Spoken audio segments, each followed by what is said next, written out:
ఏందో ఏమోనోలా ఈ అడ్డమైన బెట్టింగ్ యాప్లు చేయబట్టి ఎన్ని జీవితాలు ఆగమవుతున్నాయో మనం పేపర్లలో చూస్తూనే ఉన్నాం, టీవీలలో ఇంటనే ఉన్నాం.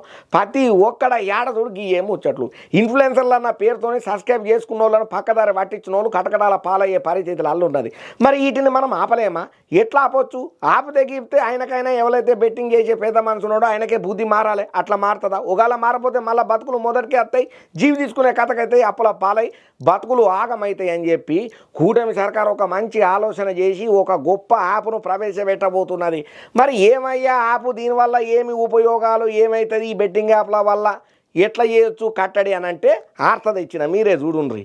దేశవ్యాప్తంగా కలకలం రేపుతున్నటువంటి ఈ బెట్టింగ్ యాప్స్ దరిద్రపు కొట్టు వ్యవహారం ఏదైతే ఉన్నదో ఈ వ్యవహారం మీద ఏపీ సర్కారు గట్టి పోకసే పెట్టిందుల్లా. బెట్టింగ్ యాప్స్ ను పబ్లిక్ డౌన్లోడ్ చేసుకోకుండా నిషేధించే పరిస్థితి లేకపోవడంతో దానికి కౌంటర్ ప్లాన్ చేసే పల్లబడ్డది కూటమి సర్కారు.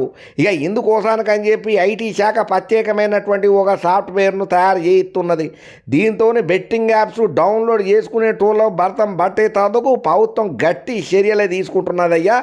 కఠిన శిక్షలకు కూడా రంగం రెడీ అవుతున్నది. దీంతో బెట్టింగ్ యాప్స్ ఎవరైనా ఒకవేళ డౌన్లోడ్ చేసుకోవాలని అనుకుంటేనే భయపడే పరిస్థితికి తీసుకురాబోతున్నది కూటమి సర్కారు, ఏపీలో ఉన్నటువంటి పోలీసు పెద్ద సార్లు. ఇక రాష్ట్రంలో బెట్టింగ్ యాప్స్ మీద నిషేధం ఉన్నా సుతం చాలా మంది అలవాటు పడ్డ పానం తట్టుకోలేక ఇప్పటికే డౌన్లోడ్ చేసుకొని డిలీట్ అయినా సుతం మళ్ళీ ఎన్ని కష్ట నష్టాలు పడైనా, అప్పుల పాలైనా, పుస్తెలమ్మైనా, బిందెలు పెట్టైనా, ఏడో చోట అప్పు చేసుకునైనా కూడా బెట్టింగ్ యాప్లలో పెట్టి జీవి తీసుకుంటున్నారయ్యా పైసలు ఓగొట్టుకొని.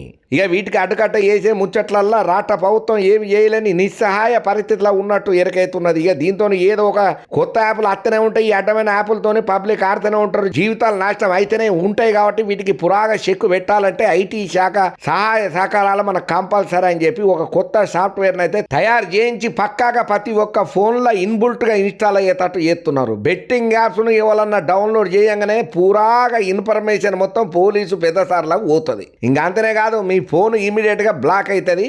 ఇక ఆ తర్వాత ఏమవుతుందో నేను చెప్పాల్సిన పని లేదు, మీరే చూస్తారు ఏంటి తెర మీద అని గట్టిగానే కౌంటర్లు ఇస్తున్నారు ఈ ముచ్చటేరికైనా ప్రతి ఒక్కరు. ఆ ఊళ్ళో గిసొంటి యాప్లు వస్తే తప్ప పబ్లిక్ను ఈ బెట్టింగ్ యాప్ల బారి నుంచి కాపాడలేమని ఇంకొంతమంది బరాబర్గానే కామెంట్లు పెడుతున్నారు. ఇక ఏదేమైనా కూటమి సర్కారులో ఇది ఒక గొప్ప ఆలోచననే చెప్పాలి. బెట్టింగ్ మహమ్మారి నుంచి పబ్లిక్ను కాపాడేందుకు ఐటీ శాఖతోని కలిసి ఇంత గొప్ప ఆలోచన చేస్తున్నటువంటి ఎవరైతే home minister Vangalapudi Anitha madam ఉన్నదో గట్టిగానే ఫోకస్ పెట్టి కఠిన చర్యలు తీసుకొని మొత్తానికి రంగాన్ని అయితే సిద్ధం చేస్తున్నదయ్యా.